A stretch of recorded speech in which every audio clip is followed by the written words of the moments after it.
Now that you've listened to the presentation for the lesson, we can go over some questions. For each question, I recommend you pause the video, read the question, and then I will explain the answer. Number 1. The correct answer would be E, as all three options correctly initialize a new array. Number 2. The correct answer for this would be C, because if there is no negative integer, it creates an infinite loop of I just continuing, and eventually you'll get index out of bounds. Number 3. The correct answer for this will be E, because you will cause an index out of bounds error since the I++ is before the sum plus equals Ri, array I. Number 4. The correct answer for this would be A. When you print it, it does not print 0, it will only print 6, 4, and 2, as you have the if statement stating that if it does not equal 0, it will print. It will be added to the new array. Number 5. The answer to this would be C. Since I starts off at 2 and it's less than or equal to k, the for loop will run k minus 1 times, which means that the number of times small can be printed is k minus 1. Number 6. After running the method do something with array, it changes from 1, 2, 3, 4 to 0, 1, 2, 3. And since you're printing the indexes 1 and 3, it prints C, 1 and 3. Number 7. The answer to this would be D, because ArrayLists can change sizes, but arrays cannot, so it will go out of bounds. Number 8. The answer to this would be A. To find this, you can look at the other options. B, C, and E are all false and incorrect. D is just a poor reason compared to A, as A, an array of primitive number types, is more efficient to manipulate than an array list of wrapper objects because it's easier to run methods with an array. Questions 9 through 12 use this code, so you might want to take a picture of it so you don't have to keep flipping back in the video. Number 9. The answer for this would be D, because each address object is in a list. To access the name of the object, use a.getName. Number 10. The answer to this would be B. Looking at number 3 right away, that does not work because that would print the array instead. And that would only print the address for it. Since the address class does not have a toString method, each data field must be explicitly printed. Segment 3 would work if there were a toString method, like I said, but there isn't. Segment 1 fails because of the incorrect use of the for each loop. Number 11. The answer would be C, because first you need to get the address of the student, so you use student.getAddress, and then to get the name, you need to use .getName. Number 12. Your answer here would be E, options 2 and 3, because segment 1 returns the first student whose ID num is greater than max, not necessarily the student with the highest ID num on the list, meaning your minimum value could be like just 0, for example. As soon as a student has anything greater than that, it prints it, but you could have 0, 1, 2 in order, and it'll print the 1 instead of the 2. Numbers 13 through 15 use this code, so you might want to take a picture. Number 13. The answer to this would be B. You can eliminate choices C, D, and E because it must use the ticket constructor, and A, get row, get seat, and get price are values that already exist for some ticket object. Number 14. Your answer would be C. To access the price for each ticket in the ticket list array, the get price accessor in the ticket class must be used. This eliminates A and E. B uses the array name incorrectly.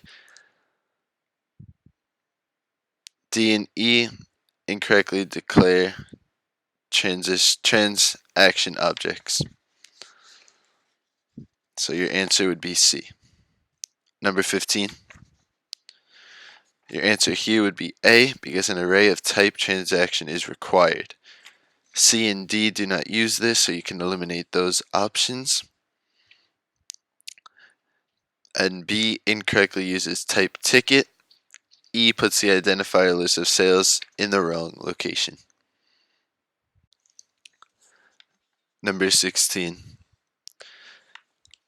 In the code segment given, there are two problems. Array 1 is not tested.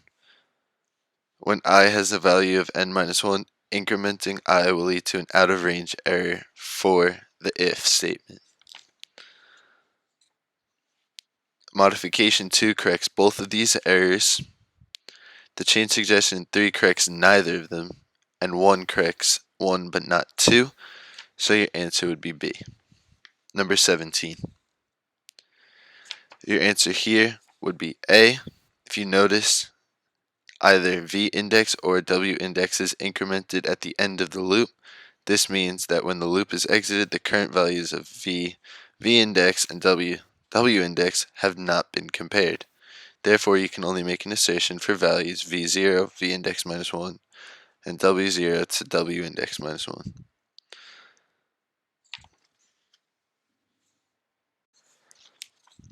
Number 18. Your answer for this would be B. Objects in an array can be changed in a for each loop by using a mutator method. The change status method is a mutator method in the book class. Choice C would be true if it were not given that each book in book list was initialized. Number 19. Your answer for this would be D. The declaration must start with the type of value in the array. This eliminates choices A and E. B can be eliminated because the type on the right of the assignment should be bingo card. Choice C is wrong because the number of slots in the array should be number of players, not 20. Number 20. Your answer should be C. Segment 3 is the only one that works in this scenario, since the for each loop should not be used to replace elements in the array. Number 21. The answer for this would be B. The type parameter in generic array list must be a class type, not a primitive. Declaration 2 would be correct if it were list integer int list equals new array list integer. Number 22.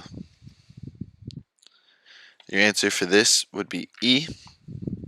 All elements added to the string list must be of type string. Each choice that satisfies this except choice E. Not that in choice D.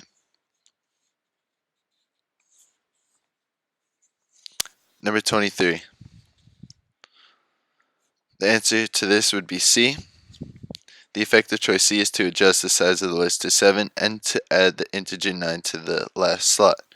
A, D, and E will cause an index out of bounds, and B will cause a compile time error since it is attempting to add an element of type double to a list of integers. Number 24. The answer to this would be D. It fails if element is smaller than the last item in list and works in all other cases. If element is smaller than the last item in the list, it will be compared with every item in the list. Eventually, index will be incremented to a value that is out of bounds. To avoid this error, the test is in the while loop. Should be an AND statement. Number 25. The answer to this would be A. Add index object shifts all elements starting at index 1 unit to the right, then inserts object at a position index. So, after you run the method, you get 2, 3, 4, 2, 1, 8. 26 and 27 require this code, so take a picture. Number 26. Your answer here would be E. The value of each coin C in coins must be accessed with C.getValue. You could get rid of choice D. A and B. The loop accesses each coin in the coin's array list, which means that there should not be any statements attempting to get the next coin. Number 27. Answer to this would be D. Code segment 3 does not work because the equals method is defined for objects only. Since getValue returns a double, the quantity C.getValue and aCoin.getValue must be compared either using double equal sign or described in the box. Better. Number 28. The answer to this would be segment 2, so the answer would be D. Segment 1 also works because it initializes all slots of the matrix to 0, a perfect square. Number 29. Your answer to this would be A. Method alters shifts all the columns starting at column C plus 1, one column to the left.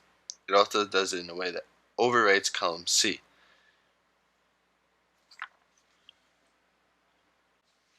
Number 30. The answer to this would be A. matStuff processes the row selected by the row parameter 2 in the method call. The row value 2 overwrites each element in row 2. Don't make the mistake of selecting choice B. The row labels are 0, 1, 2. 31. The answer to this would be B.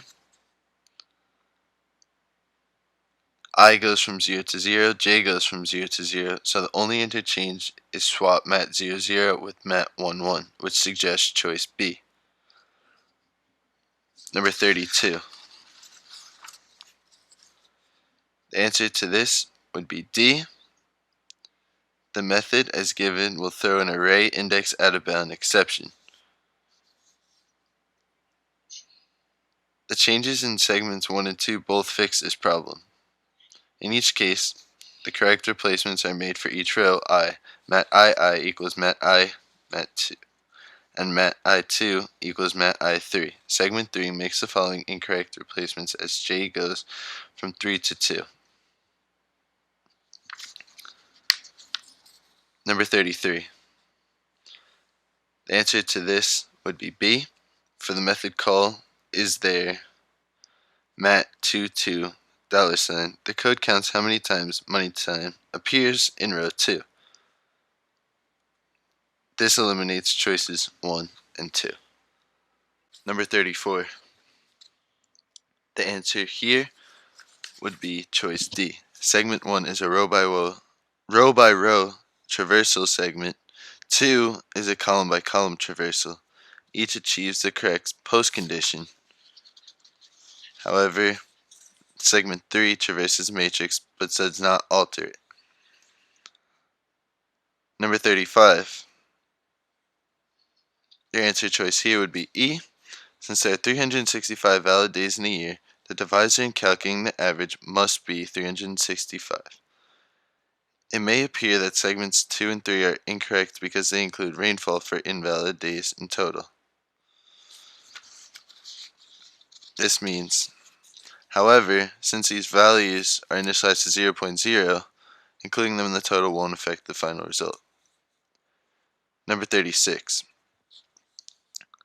This is similar to the previous question, but in this case, segment 3 is also correct because instead of replacing a matrix element, you are modifying it. Number 37 uses this code.